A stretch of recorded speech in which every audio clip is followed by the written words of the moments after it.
আমি জোর করিনি তোমায়, তুমি নিজের ইচ্ছায় ভালোবেসেছিলে আমায়। সব কিছুই মেনে নেওয়া যেত যদি এই ভালোবাসাটা একতরফা হতো। তবে এই ভালোবাসাটা একতরফা নয়, কারণ তুমি নিজের মুখে বলেছিলে আমি তোমার মনের মতো। তোমায় পেয়ে ভুলে গিয়েছিলাম, এ মনে দুঃখ ছিল যত।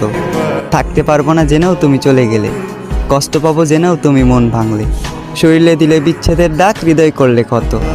তবে এখানেও আমি তোমার দোষ দিলাম না, দোষ দিলাম নিজের ভাগ্যের, আর ধরে নিলাম এই দুঃখ আমার জন্মগত।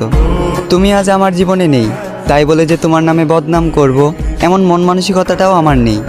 তোমার প্রতি আগে যে ভালোবাসাটা ছিল সেই ভালোবাসাটা এখনও আছে, আর আজীবন থাকবে তোমার প্রতি সম্মান আর শ্রদ্ধা। কেউ জানে না, আর হয়তো কেউ জানবেও না, প্রেমিকার স্মৃতির সাথে প্রতিনিয়ত লড়াই করা আজ আমি এক প্রেমিক যোদ্ধা।